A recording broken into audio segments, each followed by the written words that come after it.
Welcome to AI Paper Slop, where we summarize the latest AI and tech papers for you. Today, we're diving straight into a massive June 2026 release from researchers at Tsinghua University and Galbut Inc. Yeah, this one it's called Humanoid-GPT, Scaling Data and Structure for Zero-Shot Motion Tracking, and it is a dense one. It really is. So here is your 60-second core insight to kick things off. For years, humanoid whole-body control has basically been slammed against this agility generalization trade-off. Right, because the low-level trackers were entirely reliant on these shallow MLPs trained on, maybe a few million frames at most. Exactly. And this paper just completely shatters that bottleneck. They scaled the data up to an unprecedented 2 billion frame retargeted corpus. 2 billion. Just let that sink in for a second. Yeah, it's wild. And they swapped out the MLP for a GPT-style Causal Transformer. The result is this universal controller that can zero-shot track highly dynamic, unseen human motions like dancing or even kung fu. And it does all this on a physical, real-world 29 DOF Unitree G1 robot. It radically outperforms the old baselines like any 2-track or twist. And crucially, it runs inference in under a millisecond.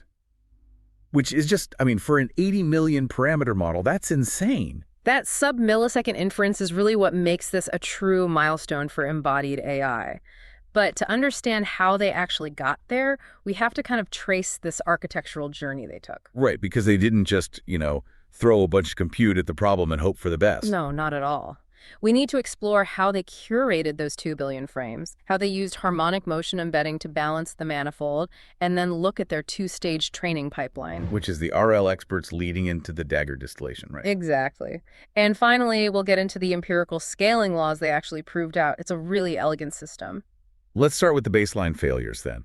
Because if you're an ML engineer working on continuous control right now, you have probably hit this exact capacity wall yourself. Oh, absolutely. Everyone hits it. We're talking about prior state-of-the-art models like GMT or Twist or Unitracker.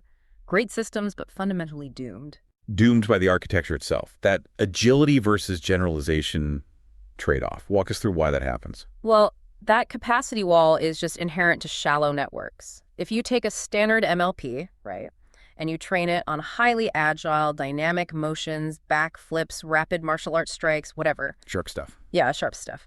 The network requires really high-frequency weight updates to map those fast kinematic transitions. Makes sense. But the moment you force that exact same MLP to also learn a stable, generalized walking gait, it breaks down. The low-frequency weight updates required for the smooth walking just end up washing out the high-frequency dynamics. So the MLPs basically saturate as the data set grows. They just don't have the representational bandwidth to, memorize sharp dynamics while also keeping a broad, generalized latent space. Precisely. Which means the feet start sliding, the joint matching gets incredibly sloppy, and all those crisp, high-frequency details of the motion are just smoothed away. Right. So the Tsinghua and Galbut team looked at that and realized, okay, the problem isn't just the architecture, but it's the sheer scale and diversity of the data we're feeding it. Which was tiny compared to LLMs.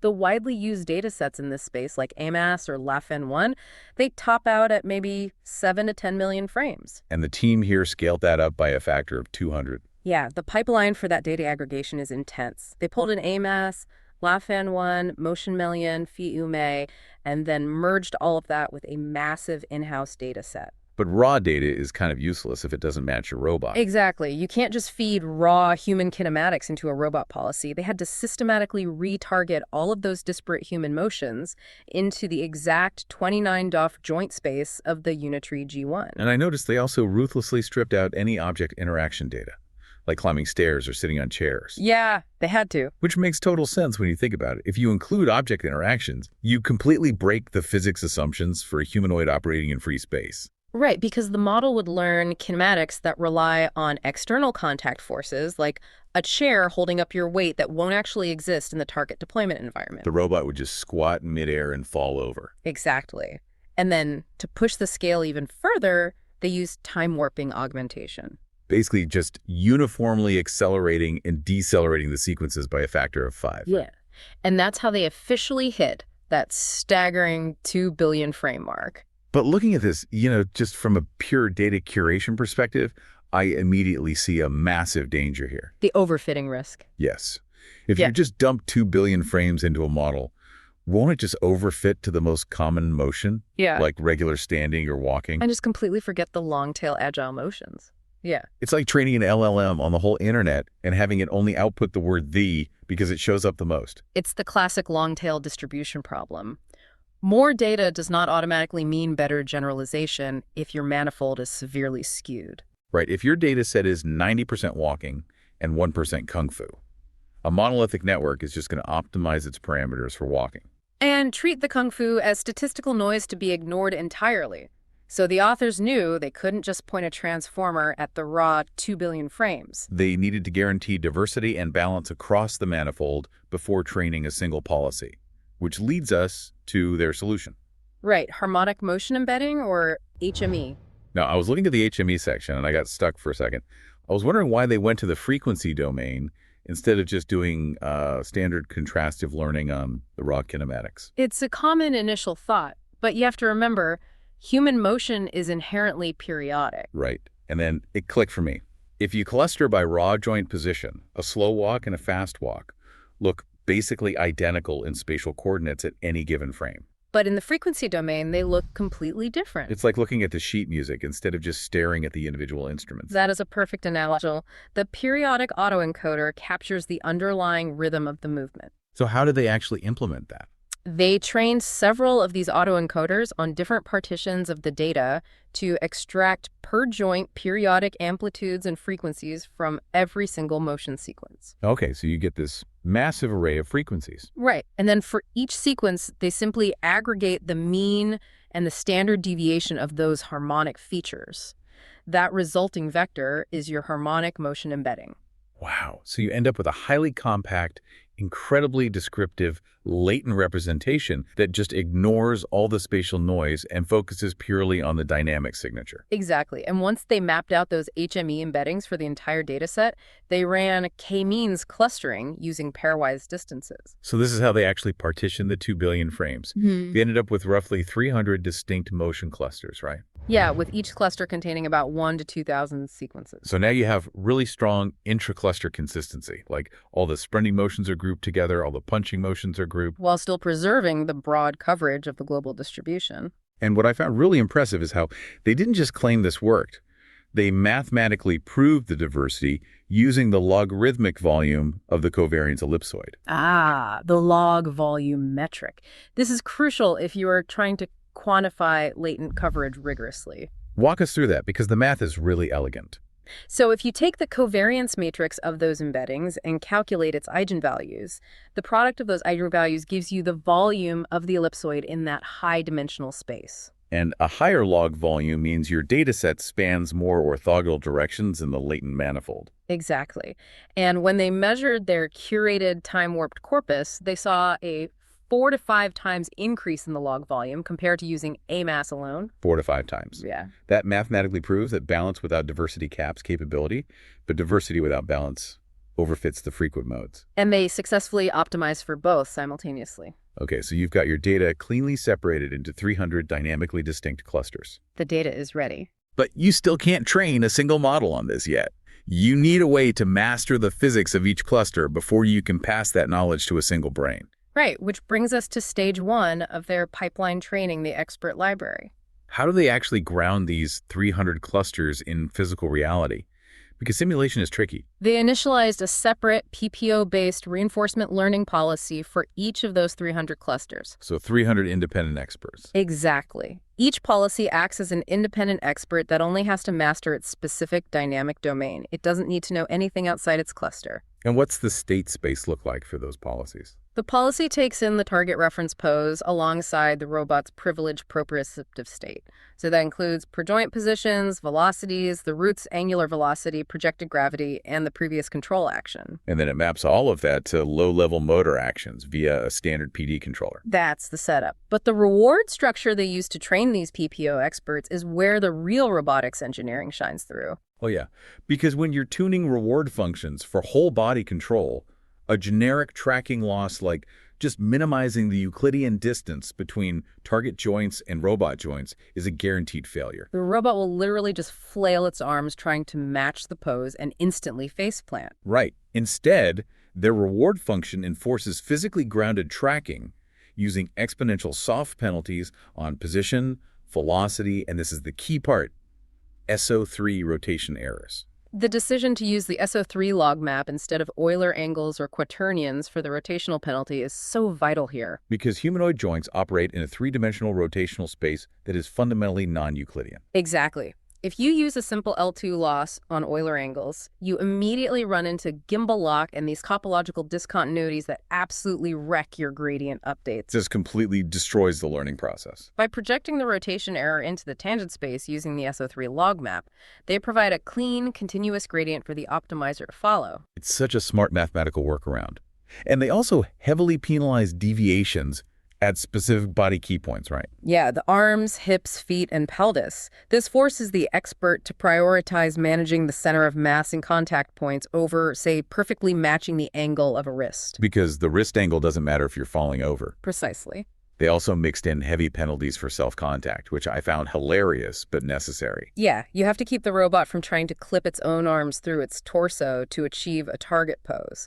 Simulation will happily let it try. Right. But the compute required to brute force all of this is just staggering. Oh, it's a massive upfront investment. To train 300 separate PPO policies to convergence, distill those physically grounded priors, and then filter out the ones that failed to achieve high-fidelity tracking took about 12,000 GPU hours on RTX 4090s. Which is heavy, but by the end of stage 1, you have a surviving library of high-fidelity experts that truly understand the physics of their specific motion clusters. Which naturally leads us to the next massive hurdle. You've burned 12,000 GPU hours. You have 300 perfect RL experts in simulation. But if you were deploying this on a physical unitary G1, you can't exactly hot swap 300 separate MLPs on the fly based on what the human is doing. The torque discontinuities alone would strip the gears instantly. So how do they actually unify this distributed knowledge into a single brain? They turn to stage 2 transformer distillation. The ultimate goal is to compress all 300 of those experts into a single causal transformer, which they call Humanoid-GPT.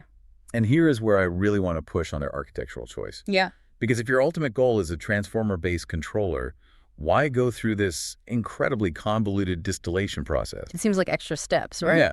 Why not just initialize a transformer from scratch and train it directly with PPO using the full data set like we saw in the Human Plus paper? It's a great question, but if you try to train a transformer directly with standard PPO, you are severely bottlenecking the architecture itself. Because of how PPO collects data. Right. PPO relies on sequential trajectory rollouts and value function bootstrapping. It completely misses the temporal parallel training advantage that transformers were explicitly designed to leverage. So you're starving the transformer of the sequence level processing it's good at. Exactly. To get around this, the team used DAgger dataset aggregation, which actually frames the distillation as a supervised sequence modeling problem. Right, because DAgger operates as an iterative behavior cloning algorithm. You have the ground truth actions from those simulation experts we just talked about. But standard behavior cloning suffers from covariate shift. Oh, massively. Yeah. The moment the student model makes a tiny error, it drifts into a state it has never seen in the training data, and then it just fails catastrophically. But by using DAgger, they can roll out the student transformer, and whenever it visits a new unseen state, they query the PPO expert to label the optimal action for that state. So it's constantly self-correcting and building robustness. And the training efficiency they gain from framing it this way is remarkable. At time step $T, the input token is constructed by concatenating the robot state and the target reference pose. And then they feed a history sequence of length. Yeah. I think they chose $$ equals $32 into the transformer. Because they're framing this as sequence modeling, they can pass this entire 32-step sequence through the transformer in one single forward pass. Right, supervising the actions at all output positions, simultaneously using the history of the teacher's outputs. So you get the sample efficiency of parallel sequence supervision while maintaining the physical robustness provided by the DAgger state exploration. It's a best of both worlds approach.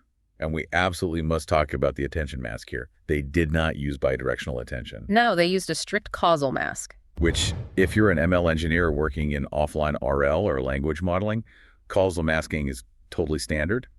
But in real-time robotics, it's non-negotiable. Why is that? Explain that for the listeners who might be used to text. Well, in deployment, during live teleoperation, the robot has no idea what the human actor is going to do 1 second from now.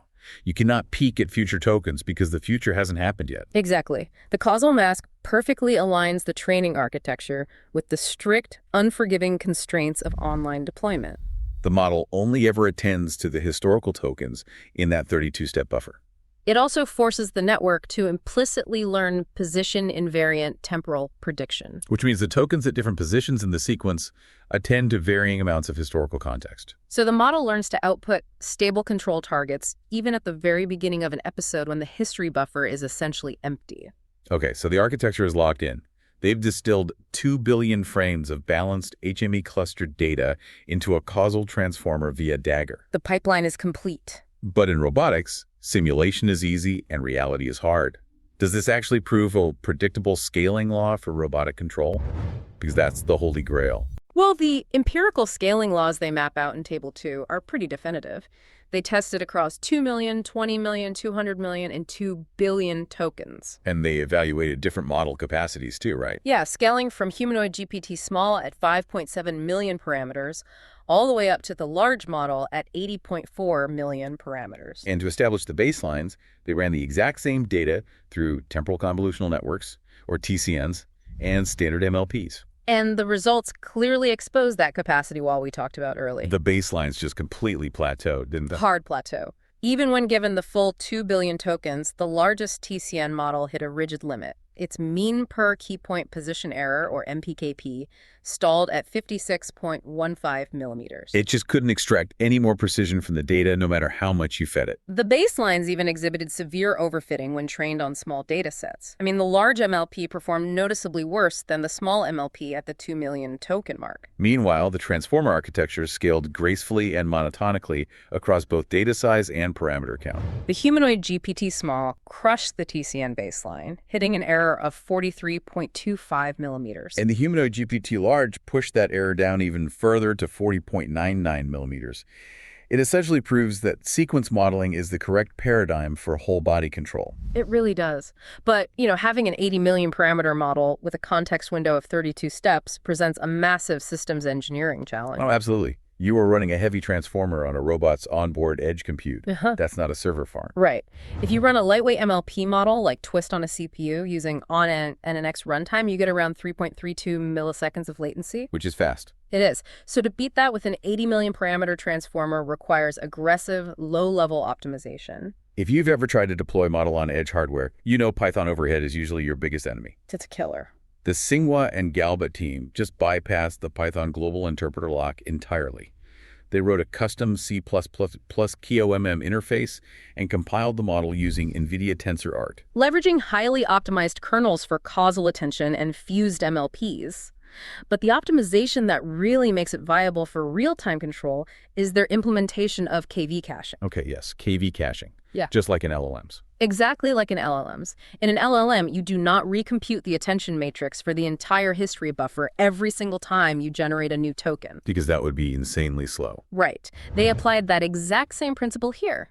By caching the keys and values from the previous 31 time steps, the model only computes the Q, K, and V projections for the single new token at time $2. So the dot product is just done against the cached matrix. Exactly. Because they implemented that KV caching, they aren't recalculating attention for the whole 32-step history every single millisecond. And that optimization is the reason they brought the inference latency down to a mean of 0.39 milliseconds. With a maximum latency of just 0.65 milliseconds. That's roughly 5 times faster than the Twist MLP baseline. At 0.39 milliseconds, you can comfortably maintain a 50 hertz end-to-end closed-loop control frequency on a single onboard GPU without ever blowing your latency budget. It's a phenomenal piece of engineering. And all of this theoretical scaling and systems engineering translates to some undeniable zero-shot real-world magic. Seeing the videos of this thing is wild. Yeah, they deployed Humanoid-GPT onto the physical Unitree G1.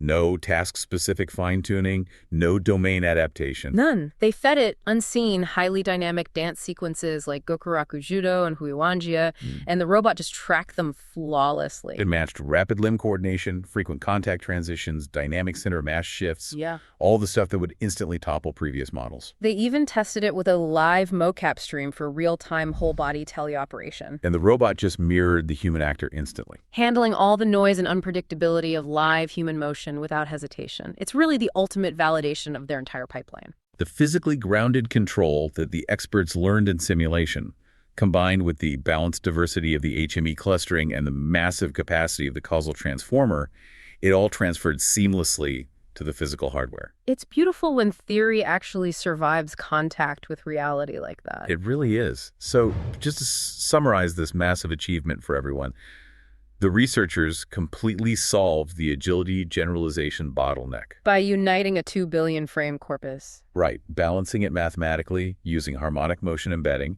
mastering the physics with 300 PPO experts, and compressing all of that into an 80 million parameter causal transformer via DAgger distillation. All while running at sub-millisecond speeds on edge compute. It's a profound shift in how we approach continuous control. It changes the game. But for the ML engineers listening, I want to leave you with a lingering question about where this architecture goes next. Ooh, all right, lay it on us. Well, Humanoid-GPT proves that sequence modeling scales predictably for pure kinematic and proprioceptive tracking. But what happens to the causal attention weights when we start appending multimodal tokens directly into this history sequence? Oh, wow. Right. If you inject a live RGB vision token or a natural language command into that H322 buffer alongside the joint states, does the scaling law hold? Or do we finally get a fully unified AGI controller that sees, hears, and dances simultaneously? That is the multi-trillion-dollar question for the field of robotics right now. It really is. Well, thank you for joining us for this deep dive into the paper today on AI paper slop. Remember, the path to generalized robotics is paved with massive, highly curated data manifolds. We'll see you next time.